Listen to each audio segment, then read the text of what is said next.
Hello ਦੋਸਤੋ, ਸਾਰਿਆਂ ਨੂੰ ਪਿਆਰ ਭਰੀ ਸਤਿ ਸ਼੍ਰੀ ਅਕਾਲ।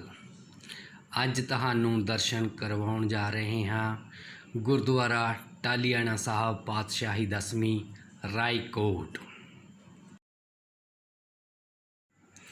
ਇਹ ਗੁਰਦੁਆਰਾ ਟਾਹਲੀਆਣਾ ਸਾਹਿਬ ਬੱਸ ਸਟੈਂਡ ਤੋਂ ਰਾਏਕੋਟ ਦੇ ਬੱਸ ਸਟੈਂਡ ਤੋਂ ਮਹਿਜ 500-700 ਮੀਟਰ ਦੀ ਦੂਰੀ 'ਤੇ ਹੈ। ਇਨਸਾਨ ਆਰਾਮ ਨਾਲ 5 ਤੋਂ 7 ਮਿੰਟ 'ਚ ਪੈਦਲ ਚੱਲ ਕੇ ਗੁਰਦੁਆਰਾ ਟਾਹਲੀਆਣਾ ਸਾਹਿਬ ਪਹੁੰਚ ਸਕਦਾ ਹੈ। ਇਸ ਦੀ ਬਹੁਤ ਹੀ ਸੁੰਦਰ ਇਮਾਰਤ ਬਣੀ ਹੋਈ ਹੈ। ਆਓ ਚੱਲਦੇ ਹਾਂ ਅੰਦਰ।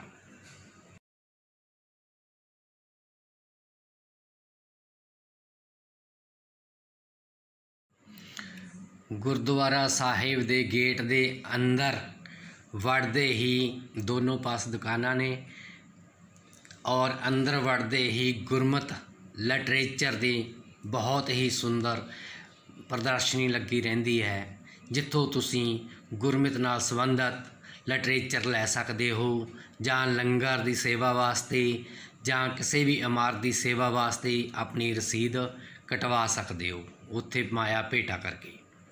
ਇਸ ਤੋਂ ਅੱਗੇ ਲਿਟਰੇਚਰ ਹਰ ਤਰ੍ਹਾਂ ਦਾ ਗੁਰਮਤਿ ਨਾਲ ਸੰਬੰਧਿਤ ਇੱਥੋਂ ਮਿਲ ਜਾਂਦਾ ਹੈ। ਤੁਸੀਂ ਇੱਥੋਂ ਲੈ ਕੇ ਪੜ੍ਹ ਸਕਦੇ ਹੋ, ਬਹੁਤ ਹੀ ਵਧੀਆ ਹੈ। ਆਓ ਚੱਲਦੇ ਹਾਂ ਅੱਗੇ ਦਰਬਾਰ ਸਾਹਿਬ ਵੱਲ। ਇੱਧਰ ਖੱਬੇ ਪਾਸੇ ਜੋੜਾ ਘਰ ਹੈ। ਆਪਾਂ ਪਹਿਲਾਂ ਜੋੜੇ ਜਮ੍ਹਾਂ ਕਰਵਾ ਕੇ ਫਿਰ ਦਰਬਾਰ ਸਾਹਿਬ ਦੇ ਤੁਹਾਨੂੰ ਦਰਸ਼ਨ ਕਰਵਾਉਂਦੇ ਹਾਂ। ਚੱਲਦੇ ਹਾਂ ਅੱਗੇ ਦਰਬਾਰ ਸਾਹਿਬ ਵੱਲ ਨੂੰ। ਅੱਜ ਸੰਗਤ ਕਾਫੀ ਆਉਂਦੀ ਜਾਂਦੀ ਰਹਿੰਦੀ ਹੈ। ਇੱਥੇ ਕਾਫੀ ਸੰਗਤ ਦੀ ਭੀੜ ਲੱਗੀ ਰਹਿੰਦੀ ਹੈ, ਕਿਉਂਕਿ ਬਹੁਤ ਹੀ ਇਤਿਹਾਸਕ ਗੁਰਦੁਆਰਾ ਹੈ। ਇਸ ਦੇ ਬਾਰੇ ਤੁਹਾਨੂੰ ਅੱਗੇ ਜਿਸ ਸਥਾਨ 'ਤੇ ਆਪਾਂ ਪਹੁੰਚਦੇ ਰਹਾਂਗੇ ਉਸ ਅਸਥਾਨ ਬਾਰੇ ਤੁਹਾਨੂੰ ਸੰਖੇਪ ਵਿੱਚ ਦੱਸਦੇ ਰਹਾਂਗੇ। ਇਸ ਸਥਾਨ 'ਤੇ ਡੇਲੀ ਅੰਮ੍ਰਿਤ ਵੇਲੇ ਦਾ ਹੁਕਮਨਾਮਾ ਲਿਖ ਦਿੱਤਾ ਜਾਂਦਾ ਹੈ ਤਾਂ ਕਿ ਸੰਗਤ ਇੱਥੋਂ ਪੜ੍ਹ ਸਕਦੀ ਹੈ।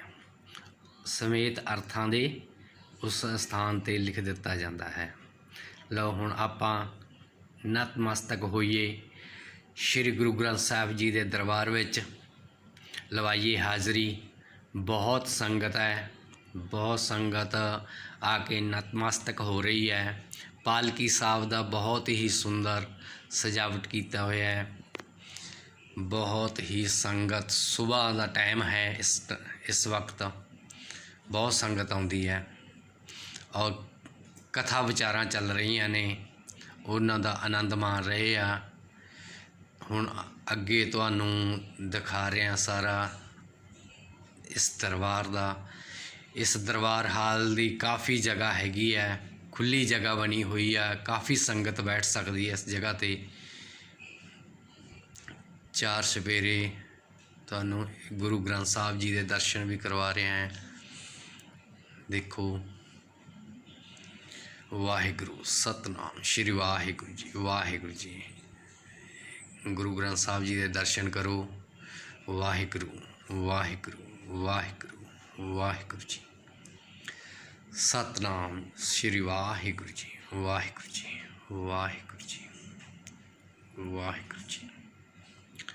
ਸਤਨਾਮ ਸ਼੍ਰੀ ਵਾਹਿਗੁਰੂ ਜੀ। ਇਸ ਜਗ੍ਹਾ 'ਤੇ ਸੁਬਾਹ ਸ਼ਾਮ ਨੂੰ ਸੰਗਤ ਆ ਕੇ ਪਾਠ ਕਰਦੀ ਹੈ।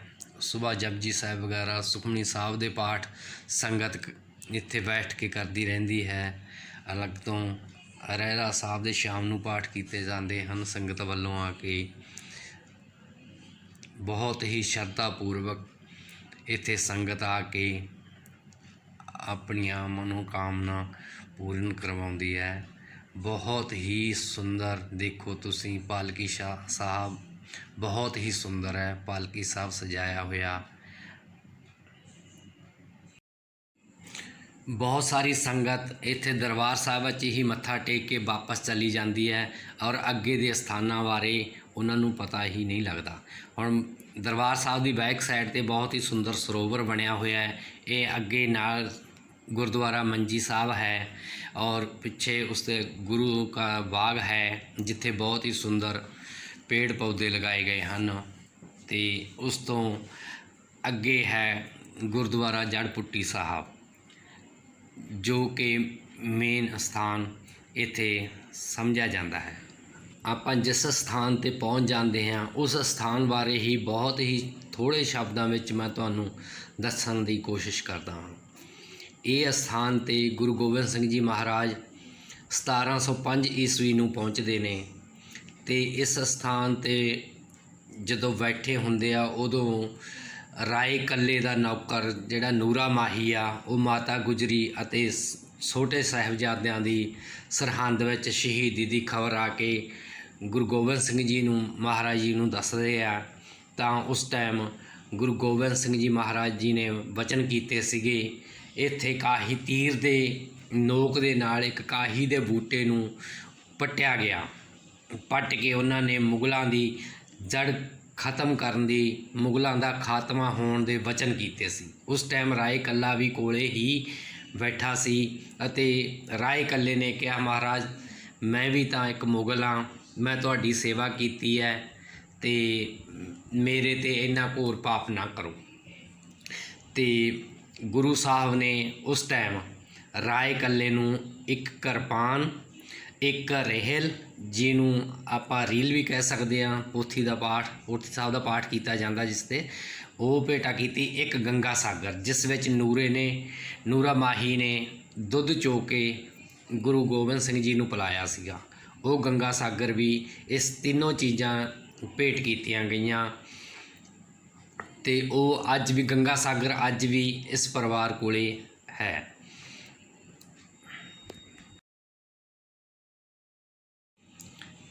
ये आ गया गुरुद्वारा बूटा साहिब। ये वो स्थान है जिथे राय कले दे नौकर नूरा माही ने अवसर झोटी नूं बन के दुध चोया सीगा गंगा सागर दे विच। ਇਹ कुछ लोग इस नूं टाली का दरख्त समझते हैं पर यह टाली का दरख्त नहीं है। ये वो दरख्त है जिस दे नाल झोटी बन्नी गई सी अवसर झोटी जिसका दुध चोया सी। यह करौंदे का दरख्त है इनू करौंदे का दरख्त बोलते हैं। इस दे नाल झोटी बन के दुध चोया गया सी जो गुरु गोबिंद सिंह जी नूं भेंट किया गया सीगा नूरे माही वालों। ये वो गुरुद्वारा बूटा साहब है। तुसी करो दर्शन इस दे गुरु ग्रंथ साहब जी दे दर्शन करो। उस तो बाद वो जो वो दरख्त सरोपा दे विच लपेटिया गया है ये करौंदे दे दरख्त दे तना है करौंदे दे दरख्त का वो भी सुक चुकिया हैगा उसनूं संभाल के रखा होया है। कुछ लोग इसनूं टाली का दरख्त मानते हैं टाली का दरख्त नहीं है। ये टाली तो बहुत देर पहला ही वढ़ दी गई सी। इधर ये दीवान हाल की इमारत काफ़ी वड्डी बनाई गई है। बहुत ही वड्डी दीवान हाल की हाल बनाया गया है। इधर पार्क बहुत ही सुंदर पार्क बनाए गए हैं गुरुद्वारा साहब के अंदर। उधर लंगर हाल च मातावां बर्तनों की सेवा करदियां वीर सेवा कर रहे हैं जूठे बर्तनों मांज रहे हैं। उसके बाद इधर नूरा माही निवास स्थान भी बनाया गया है जिस विच काफ़ी सराहां दे विच कमरे बनाए गए हैं यात्रियों के ठहरन वास्ते। काफ़ी कमरे डबल स्टोरी सारी सराह बनाई गई है।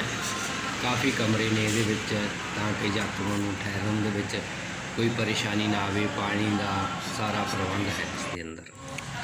उस तो बाद देखो सुंदर पार्क गुरुद्वारा साहब के हदूद के अंदर बहुत ही सुंदर हरियावल ही हरियावल है चारों पास।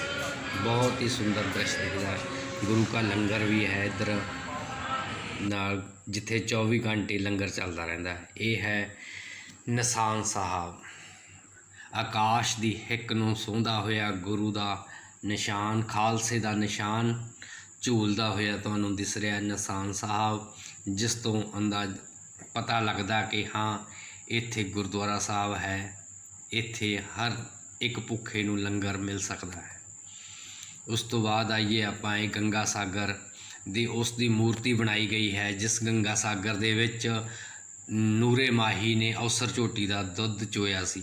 ਇਸ ਗੰਗਾ ਸਾਗਰ ਦੇ ਵਿੱਚ ਇੱਕ 288 ਛੇਦ ਸੀ, 288 ਗਲੀਆਂ ਸੀ ਉਹਦੇ ਅੰਦਰ, ਜਿਹਦੇ ਵਿੱਚੋਂ ਦੁੱਧ ਨਹੀਂ ਸੀ ਬਿਲਕੁਲ ਵੀ ਡੁੱਲਿਆ। ਉਸ ਦੇ ਵਿੱਚ ਗੁਰੂ ਸਾਹਿਬ ਨੇ ਇਹ ਨੂਰੇ ਮਾਹੀ ਨੂੰ ਦਿੱਤਾ ਸੀ ਕਿ ਉਸ ਝੋਟੀ ਦਾ ਦੁੱਧ ਚੋ ਕੇ ਮੈਨੂੰ ਪਿਲਾ ਦਿਓ। ਇਹ ਗੰਗਾ ਸਾਗਰ ਉਹ ਗੰਗਾ ਸਾਗਰ ਦੀ ਮੂਰਤੀ ਹੈ ਜੋ ਅੱਜ ਵੀ ਅਜ਼ੀਜ਼ੁੱਲਾ ਖਾਨ ਦੇ ਪਾਸ ਹੈ, ਜੋ ਸੰਗਤਾਂ ਨੂੰ ਦਰਸ਼ਨ ਕਰਵਾਉਣ ਦੀ ਖਾਤਰ ਅਲੱਗ-ਅਲੱਗ ਕੰਟਰੀਆਂ ਵਿੱਚ ਵੀ ਜਾਂਦੇ ਹਨ। ਇੱਥੇ ਪੰਜਾਬ ਵਿੱਚ ਵੀ, ਖਾਸ ਕਰ ਰਾਏਕੋਟ ਵਿੱਚ ਵੀ ਉਹ ਸਪੈਸ਼ਲ ਹਰ ਇੱਕ ਵਾਰ ਆਉਂਦੇ ਹਨ ਇਸ ਗੰਗਾ ਸਾਗਰ ਦੇ ਦਰਸ਼ਨ ਕਰਵਾਉਣ ਦੇ ਲਈ। ਕਰੋ ਦਰਸ਼ਨ। ਇਹ ਉਹੀ ਗੰਗਾ ਸਾਗਰ, ਇਹਦੇ 4 ਛਪੇਰੇ ਫੁਆਰੇ ਲਗਾਏ ਹੋਏ ਹਨ। ਇਸ ਟਾਈਮ ਉਹ ਬੰਦ ਹਨ, ਜਦੋਂ ਚੱਲਦੇ ਹਨ ਫੁਆਰੇ ਬਹੁਤ ਹੀ ਸੁੰਦਰ ਦ੍ਰਿਸ਼ ਬਣਦਾ। ਇਹ ਬਹੁਤ ਹੀ ਸੁੰਦਰ ਲੱਗ ਰਿਹਾ ਹੈ, ਬਹੁਤ ਵਧੀਆ ਕਾਰੀਗਰੀ ਕੀਤੀ ਹੋਈ ਹੈ। ਦੇਖੋ ਇਸ ਗੰਗਾ ਸਾਗਰ ਦੇ ਕਰੋ ਦਰਸ਼ਨ। ਇਹ ਉਹੀ ਗੰਗਾ ਸਾਗਰ ਬਣਾਇਆ ਗਿਆ ਜੋ ਗੁਰੂ ਗੋਬਿੰਦ ਸਿੰਘ ਜੀ ਨੇ ਨੂਰਾ ਮਾਹੀ ਨੂੰ ਦੁੱਧ ਚੋਣ ਲਈ ਦਿੱਤਾ ਸੀ, ਔਰ ਬਾਅਦ ਵਿੱਚ ਰਾਏ ਕੱਲੇ ਨੂੰ ਇਹ ਭੇਂਟ ਕੀਤਾ ਗਿਆ ਸੀ। ਅਤੇ ਉਹ ਤਿੰਨੋਂ ਚੀਜ਼ਾਂ ਭੇਂਟ ਕੀਤੀਆਂ ਗਈਆਂ ਸਨ ਕਿ ਜਦੋਂ ਤੱਕ ਤੁਸੀਂ ਇਹਨਾਂ ਚੀਜ਼ਾਂ ਦੀ ਸੰਭਾਲ ਕਰਦੇ ਰਹੋਗੇ ਤੁਹਾਡਾ ਰਾਜ ਕਾਇਮ ਰਹੇਗਾ। ਇਸ ਤੋਂ ਬਾਅਦ ਇਹ ਫੋਟੋ ਬਣਾਈ ਗਈ ਹੈ ਨੂਰਾ ਮਾਹੀ ਦੀ, ਅਵਸਰ ਝੋਟੀ ਦਾ ਦੁੱਧ ਜੋ ਚੋ ਰਿਹਾ ਹੈ, ਉਹੀ ਗੰਗਾ ਸਾਗਰ ਦਿਖਾਇਆ ਗਿਆ ਇਹਦੇ ਵਿੱਚ। ਦੇਖੋ ਇਹ ਮੂਰਤੀ ਬਣਾਈ ਗਈ ਹੈ ਉਹਨਾਂ ਦੀ। ਔਰ ਇੱਕ ਇਹਨਾਂ ਦੀ ਇਹ ਦੇਖੋ, ਇਹ ਗੁਰਦੁਆਰਾ ਸਾਹਿਬ ਦਾ ਪੂਰਾ ਦ੍ਰਿਸ਼ ਹੈ ਜੋ ਬਹੁਤ ਹੀ ਸੁੰਦਰ ਹੈ, ਬਹੁਤ ਹੀ ਹਰਿਆਵਲ ਹੈ। ਇਸ ਗੁਰਦੁਆਰੇ ਦੇ ਵਿੱਚ ਬਹੁਤ ਹੀ ਸੁੰਦਰ ਇਮਾਰਤ ਬਣੀ ਹੋਈ ਹੈ। ਇਹ ਦੇਖੋ ਨੂਰਾ ਮਾਹੀ ਦਾ ਤੇ ਅਵਸਰ ਝੋਟੀ ਉਸ ਦਾ ਬੁੱਤ ਬਣਾਇਆ ਗਿਆ ਹੈਗਾ। ਕਾਰ ਪਾਰਕਿੰਗ ਇਹ ਬਾਹਰਲੇ ਪਾਸੇ, ਉੱਥੇ ਬੁੱਤ ਬਣਾਇਆ ਹੋਇਆ ਸਪੈਸ਼ਲ ਸੰਗਤਾਂ ਦੇ ਦੇਖਣ ਦੇ ਲਈ। ਔਰ ਜੇ ਵੀਡੀਓ ਚੰਗੀ ਲੱਗੀ ਪਲੀਜ਼ ਚੈਨਲ ਨੂੰ ਸਬਸਕ੍ਰਾਈਬ ਕਰੋ, ਵੀਡੀਓ ਨੂੰ ਲਾਈਕ ਕਰੋ, ਤਾਂ ਕਿ ਅੱਗੇ ਵਾਸਤੇ ਵੀ ਮੈਂ ਹੋਰ ਵਧੀਆ ਵੀਡੀਓ ਲੈ ਕੇ ਆਉਂਦਾ ਰਹਾਂ। ਪਲੀਜ਼ ਚੈਨਲ ਨੂੰ ਸਬਸਕ੍ਰਾਈਬ ਜ਼ਰੂਰ ਕਰੋ। ਵਾਹਿਗੁਰੂ ਜੀ ਕਾ ਖਾਲਸਾ, ਵਾਹਿਗੁਰੂ ਜੀ ਕੀ ਫਤਿਹ। ਇਹ ਕਾਰ ਪਾਰਕਿੰਗ ਹੈ। ਸੋ ਵੀਡੀਓ ਨੂੰ ਲਾਈਕ ਕਰੋ, ਚੈਨਲ ਨੂੰ ਸਬਸਕ੍ਰਾਈਬ ਕਰੋ, ਪਲੀਜ਼ ਚੈਨਲ ਨੂੰ ਸਬਸਕ੍ਰਾਈਬ ਕਰੋ। Thank you for watching.